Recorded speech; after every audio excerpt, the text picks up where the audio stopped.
साथियों नमस्कार, स्वागत है आप सभी का आपके अपने चैनल आर्यम स्टडी 24/7 में। तो साथियों काफ़ी दिनों के बाद आज वीडियो अपलोड करने का समय मिला है, तो काफ़ी व्यस्तता रही। तो चलिए क्षमा कीजिए, आज फिर से एक बार उपस्थित हूँ आपके लिए एक नए टॉपिक के साथ। तो चलिए, जैसा कि आपको पता है आधुनिक भारत का इतिहास हमारा जो चल रहा था टॉपिक वाइज, उसी के अंतर्गत आज हमारा जो दूसरा टॉपिक है यानी सामाजिक धार्मिक आंदोलन, इसकी शुरुआत आज हम करेंगे। और इससे पहले हम लोग पढ़ चुके हैं पुर्तगालियों का आगमन, जो कि हमारा आधुनिक भारत का इतिहास का पहला टॉपिक था। तो चलिए दोस्तों, शुरुआत करते हैं पहले प्रश्न से। तो पहला प्रश्न हमारा क्या कह रहा है, आधुनिक भारत में हिंदू धर्म में पहला सुधार आंदोलन था। तो पहला जो धर्म सुधार आंदोलन था वो था ब्रह्म समाज। आगे बढ़ते हैं अगले प्रश्न की ओर। तो अगला प्रश्न हमारा है, ब्रह्म समाज का उद्देश्य था। तो ब्रह्म समाज का उद्देश्य था एकेश्वरवाद का प्रचार करना। आगे बढ़ते हैं अगले प्रश्न की ओर, मुख्यतः किसके प्रयास से सती प्रथा का उन्मूलन हुआ। तो ये हुआ राजा राम मोहन राय के प्रयास के द्वारा। आगे बढ़ते हैं अगले प्रश्न की ओर। तो देखिए, अगला जो प्रश्न है महत्वपूर्ण है, तो समझिए इस प्रश्न को। अलीगढ़ में स्थित मोहम्मडन एंग्लो ओरिएंटल कॉलेज को किसने स्थापित किया। तो ये किया था सैयद अहमद खान ने। अगला प्रश्न है, आर्य समाज किसके विरुद्ध है। तो आर्य समाज जो है वो धार्मिक अनुष्ठान व मूर्ति पूजा के विरुद्ध है। और अगला जो प्रश्न है हमारा वो है युवा बंगाल आंदोलन। तो युवा बंगाल आंदोलन के नेता कौन थे। तो ये थे हेनरी विवियन डिरोजियो। ठीक है, हेनरी विवियन डिरोजियो जो कि युवा बंगाल आंदोलन के नेता थे। आगे बढ़ते हैं अगले प्रश्न की ओर। तो अगला जो प्रश्न है हमारा वो क्या कह रहा है, इसमें है थियोसॉफिकल सोसाइटी ने भारत में कब और कहाँ अपना मुख्य कार्यालय संस्थापित किया। तो ये किया था अड्यार में, जो कि 1882 ईस्वी में किया था।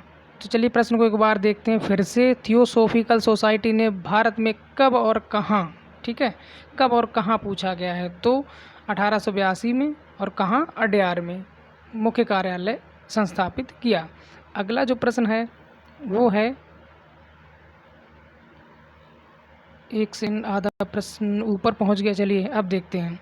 किसी समय महात्मा गांधी के सहयोगी रह चुके पर उनसे अलग होकर एक आमूल परिवर्तनवादी आंदोलन जिसका नाम था आत्मसम्मान आंदोलन, तो इसको चलाने वाले कौन थे। तो वो थे E.V. रामास्वामी नायकर। और अगला जो प्रश्न है, वर्ष 1829 में सती प्रथा का उन्मूलन किसके द्वारा किया गया था।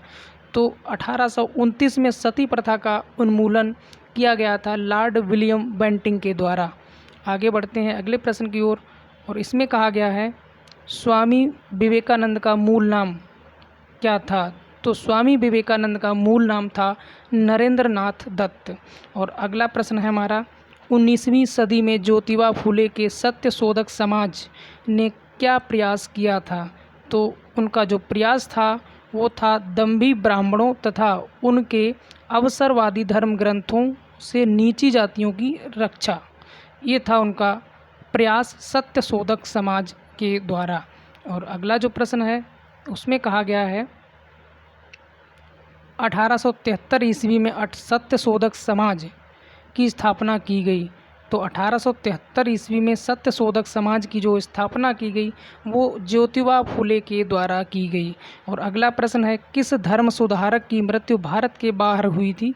तो राजा राम मोहन राय की मृत्यु भारत के बाहर हुई थी। और अगला महत्वपूर्ण प्रश्न है, सत्यार्थ प्रकाश पुस्तक के लेखक कौन हैं। तो ये जो है पुस्तक जो लिखी है दयानंद सरस्वती ने। कौन सी, सत्यार्थ प्रकाश, दयानंद सरस्वती। आगे बढ़ते हैं अगले प्रश्न की ओर। और ये भी काफ़ी महत्वपूर्ण प्रश्न है, रामकृष्ण मिशन की स्थापना किसने की थी। तो साथियों याद रखना, रामकृष्ण मिशन की स्थापना जो की थी वो स्वामी विवेकानंद ने की थी। और अगला प्रश्न है, बहावी आंदोलन का मुख्य केंद्र था। तो ये पटना था। और अगला प्रश्न है, भारत में दास प्रथा को कब अवैध घोषित किया। तो ये 1843 ईस्वी में। भारत में अंग्रेजी शिक्षा किसके द्वारा लागू की गई थी। तो अंग्रेजी शिक्षा जो है भारत में विलियम बेंटिंक के द्वारा लागू की गई थी। आगे बढ़ते हैं अगले प्रश्न की ओर।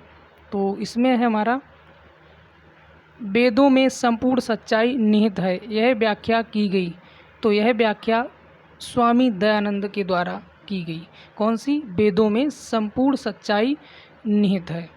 आगे बढ़ते हैं अगले प्रश्न की ओर। तो इसमें है, महाराष्ट्र का सुकरात किसे कहा जाता है? महाराष्ट्र का सुकरात कहा जाता है महादेव गोविंद रानाडे को। और अगला महत्वपूर्ण प्रश्न है, स्वामी विवेकानंद किस स्थान पर हुए धार्मिक सम्मेलन में प्रसिद्ध हुए थे? तो इन्होंने एक सम्मेलन किया था, धार्मिक सम्मेलन, जो कि शिकागो में आयोजित हुआ था, और वहीं से इनको जो है प्रसिद्धि प्राप्त हुई थी। चलिए दोस्तों, आगे बढ़ते हैं आज के अगले प्रश्न की ओर। तो अगला प्रश्न हमारा क्या कह रहा है, राजा राम मोहन राय ने अपने असाधारण काम की खातिर भारतीय इतिहास में अपनी पहचान बनाई। उनका मुख्य काम किस दिशा में था? तो उनका जो मुख्य काम था वो काम था समाज सुधार का। तो समाज सुधारक थे राजा राम मोहन राय। और अगला महत्वपूर्ण प्रश्न है, अलीगढ़ मुस्लिम विश्वविद्यालय की स्थापना किसने की थी? तो ये की थी सैयद अहमद खां ने। और अगला है, किसे आधुनिक भारत का जनक कहा जाता है? तो राजा राम मोहन राय को आधुनिक भारत का जनक कहा जाता है। आगे बढ़ते हैं अगले प्रश्न की ओर। तो इसमें है, भारतीय राष्ट्रवाद का जनक किसे कहा जाता है? तो ये भी हैं राजा राम मोहन राय। और अगला है, कन्याकुमारी का रॉक मेमोरियल किसके लिए समर्पित है? तो ये है स्वामी विवेकानंद के लिए। आगे बढ़ते हैं आज के अगले प्रश्न की ओर। तो इसमें है, स्वामी दयानंद सरस्वती का मूल नाम क्या था? तो स्वामी दयानंद सरस्वती का जो मूल नाम था वो था मूल शंकर। आगे बढ़ते हैं अगले प्रश्न की ओर। भारत में 19वीं सदी का पुनर्जागरण किस वर्ग तक सीमित था? तो ये था उच्च मध्य वर्ग तक सीमित। आगे बढ़ते हैं अगले प्रश्न की ओर, जो कि महत्वपूर्ण है। तो इसमें क्या कहा गया है कि प्रार्थना समाज की स्थापना किसकी प्रेरणा के फलस्वरूप हुई है? तो साथियों, याद रखना, प्रार्थना समाज की जो स्थापना हुई है वो केशव चंद्र सेन की प्रेरणा के फलस्वरूप हुई है। लेकिन प्रार्थना समाज की जो स्थापना की है वो किसने की है? तो वो की है आत्माराम पांडुरंग, जो कि आगे प्रश्न में बताया जाएगा। अगला प्रश्न है, राजा राम मोहन राय के इंग्लैंड जाने के पश्चात किसने ब्रह्म समाज की बागडोर संभाली? तो ये संभाली थी रामचंद्र विद्यावागीश ने। आगे बढ़ते हैं आज के अगले प्रश्न की ओर। तो इसमें है, राजा राम मोहन राय और डेविड हेयर किसकी स्थापना से जुड़े हुए थे? तो ये हिंदू कॉलेज की स्थापना से जुड़े हुए थे। अगला जो प्रश्न है, देवबंद आंदोलन से जुड़े उस विद्वान का नाम बताइए जिन्होंने स्वतंत्रता आंदोलन में महत्वपूर्ण भूमिका निभाई। तो ये थे अबुल कलाम आज़ाद। अगला एक महत्वपूर्ण प्रश्न, शारदा मणि कौन थी? तो ये थी रामकृष्ण परमहंस की पत्नी। और अगला प्रश्न है, राजा राम मोहन राय द्वारा ब्रह्म समाज की स्थापना की गई थी। तो ये की गई थी 1828 में। राजा राम मोहन राय के द्वारा ब्रह्म समाज की स्थापना 1828 ईस्वी में की गई थी। अगला जो प्रश्न है, कूका आंदोलन को किसने संगठित किया था? तो ये गुरु राम सिंह ने। और अगला है, दयानंद सरस्वती द्वारा स्थापित क्या था? तो ये आर्य समाज, यानी कि आर्य समाज की जो स्थापना की थी वो दयानंद सरस्वती ने की थी। आगे बढ़ते हैं आज के अगले प्रश्न की ओर। 19वीं सदी के उत्तरार्ध में नव हिंदूवाद के सर्वश्रेष्ठ प्रतिनिधि थे। तो ये थे स्वामी विवेकानंद। और अगला प्रश्न है, स्वामी विवेकानंद ने रामकृष्ण मिशन की स्थापना की। तो ये की थी 1896 में। आगे बढ़ते हैं आज के अगले प्रश्न की ओर। तो हमारा अगला प्रश्न है, महाराष्ट्र के किस सुधारक को लोकहितवादी कहा जाता है? तो गोपाल हरदेश मुख को जो है लोकहितवादी कहा जाता है। और अगला महत्वपूर्ण प्रश्न है, शिकागो विश्व धर्म पार्लियामेंट जिसमें विवेकानंद ने भाग लिया था, इसका आयोजन कब हुआ था? तो इसका आयोजन हुआ था सितंबर 1893 ईस्वी में। आगे बढ़ते हैं आज के महत्वपूर्ण प्रश्न की ओर। तो रामकृष्ण परमहंस का मूल नाम क्या था? तो साथियों, याद रखना, रामकृष्ण परमहंस का जो मूल नाम था वो था गदाधर चट्टोपाध्याय। अगला जो प्रश्न है, रामकृष्ण मिशन का जन्म स्थान रामकृष्ण परमहंस का जन्म स्थान, सॉरी साथियों, तो ये था कमारपुकुर गांव, ठीक है, हुगली जिला में। एक बार फिर से पढ़ देते हैं प्रश्न को। रामकृष्ण परमहंस का जन्म स्थान पूछा गया, ठीक है। तो चलिए अगला प्रश्न है, रामकृष्ण मिशन का मुख्यालय कहाँ स्थित है? तो ये बेलूर में। और अगला प्रश्न है, ब्रह्म समाज किस सिद्धांत पर आधारित है? तो ये एकेश्वरवाद पर आधारित है ब्रह्म समाज। आगे बढ़ते हैं, देव समाज का संस्थापक कौन था? तो ये शिव नारायण अग्निहोत्री।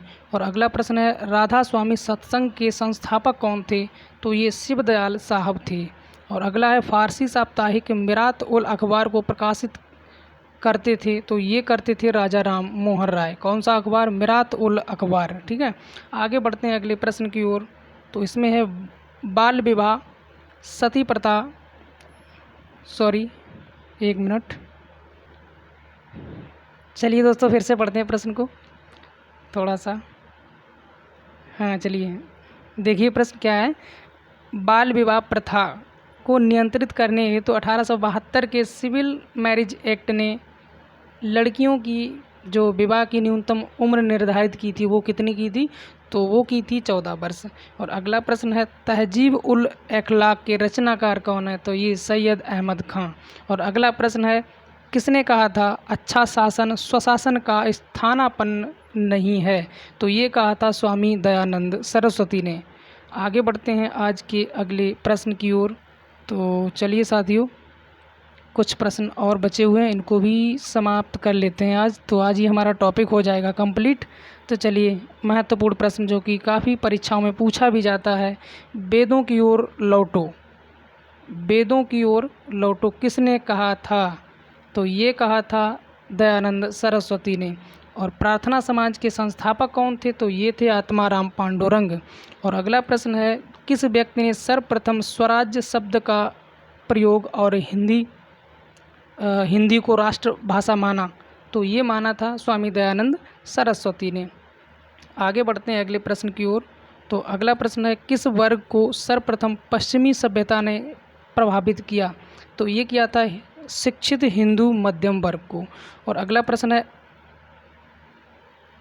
MC सीतलवाड़, VN राव तथा अल्लादी कृष्णा स्वामी अय्यर प्रख्यात सदस्य थे?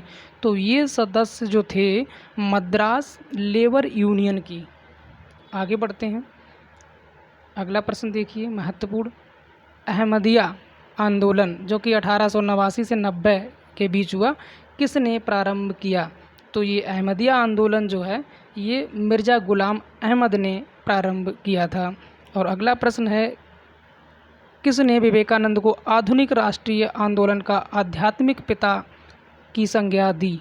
तो ये संज्ञा दी थी सुभाष चंद्र बोस ने। आगे बढ़ते हैं अगले प्रश्न की ओर। इसमें कहा है, भारतीय पुनर्जागरण आंदोलन के पिता कौन थे? तो ये थे राजा राम मोहन राय। और अगला प्रश्न है, किस संगठन ने शुद्ध आंदोलन का समर्थन किया? तो ये आर्य समाज ने। और आगे बढ़ते हैं अगले प्रश्न की ओर। 19वीं सदी के महात्म पारसी समाज सुधारक थे? तो ये थे बहरामजी M मालावारी। आगे बढ़ते हैं अगले प्रश्न की ओर। किसे भारत का प्रथम आधुनिक व्यक्ति माना जाता है? तो राजा राम मोहन राय को आधुनिक व्यक्ति यानी भारत का प्रथम आधुनिक व्यक्ति माना जाता है, राजा राम मोहन राय को। और अगला प्रश्न है, राजा राम मोहन राय द्वारा स्थापित प्रथम संस्था थी? तो ये आत्मीय सभा। और अगला प्रश्न है, राजा राम मोहन राय को राजा की उपाधि किसने दी थी? तो ये अकबर द्वितीय ने दी थी। पहले इनको कहा जाता था राम मोहन राय और राजा की उपाधि अकबर द्वितीय के द्वारा मिली। अगला प्रश्न ऑब्जेक्टिव, चलिए जो कुछ हम लोग पढ़ चुके हैं उसको इसमें देखते हैं। ब्रह्म समाज के संस्थापक, तो ऊपर हम लोग पढ़ चुके हैं, तो ब्रह्म समाज के संस्थापक कौन है? स्वामी दयानंद सरस्वती, यानी ऑप्शन नंबर, तो ऑप्शन नंबर आपका सी यानी राजा राम मोहन राय। आगे बढ़ते हैं अगले प्रश्न की ओर। तो अगला प्रश्न हमारा है, चलिए एक और है, ये वन लाइनर, इसको भी देख लीजिए। राजा राम मोहन राय की समाधि कहाँ है? तो इनकी समाधि इंग्लैंड में है, ब्रिस्टल में। अगला प्रश्न देखिए, भारतीय ब्रह्म समाज की स्थापना किसने की थी? तो भारतीय ब्रह्म समाज की जो स्थापना की थी वो की थी आपकी केशव चंद्र सेन, यानी ऑप्शन नंबर सी आपका सही हो जाएगा। आगे बढ़ते हैं अगले प्रश्न की ओर। तो इसमें क्या कहा गया है, ब्रह्म समाज का सिद्धांत आधारित है। तो ये ब्रह्म समाज का जो सिद्धांत है वो आधारित है आपका एकेश्वरवाद, यानी ऑप्शन नंबर सी। आगे बढ़ते हैं अगले प्रश्न की ओर। शारदामणि कौन थी? यह हम लोग पढ़ चुके हैं। शारदामणि जो हैं वो रामकृष्ण परमहंस की पत्नी थी। तो चलिए साथियों, यहाँ पर ये टॉपिक अभी समाप्त नहीं हुआ है, कुछ प्रश्न और बचे हुए हैं। चलिए ये भी देख लेते हैं, यहाँ पर टॉपिक को समाप्त करेंगे आज। तो प्रश्न पढ़िए अगला। इसमें कहा है आर्य समाज की स्थापना किस वर्ष हुई थी? तो 1875 में हुई थी आर्य समाज की स्थापना। वेदों के पुनरुत्थान का श्रेय किसे है? तो ये है स्वामी दयानंद सरस्वती। और अगला प्रश्न है वेदों की ओर लौटो, यानी वेदों की ओर चलो, किसने कहा था? तो ये दयानंद सरस्वती ने। अगला ऑब्जेक्टिव प्रश्न है, इसको देखते हैं। तो इसमें है सत्यार्थ प्रकाश किसकी रचना है? तो सत्यार्थ प्रकाश आपको बता दिया गया है पहले से ही किसकी रचना है। तो ये रचना है ऑप्शन नंबर डी, यानी कि स्वामी दयानंद सरस्वती की, सत्यार्थ प्रकाश। आगे बढ़ते हैं अगले प्रश्न को देखते हैं। तो इसमें है देव समाज की स्थापना, यानी देव समाज का संस्थापक कौन था? तो शिव नारायण अग्निहोत्री, जो कि हम लोग पढ़ चुके हैं एक बार। चलिए फिर से देखिए, वो इम्पोर्टेंट प्रश्न है, सर्वेंट्स ऑफ इंडिया सोसाइटी की स्थापना किसने की थी? तो ये भी महत्वपूर्ण प्रश्न है। तो ये ऑप्शन नंबर हो जाएगा आपका डी, यानी कि गोपाल कृष्ण गोखले। तो साथियों, यहाँ पर हमारा टॉपिक होता है समाप्त। चलिए मिलते हैं कल फिर अगले वीडियो में अगले टॉपिक के साथ। तब तक के लिए दीजिए इजाज़त। नमस्कार, जय हिंद, जय भारत।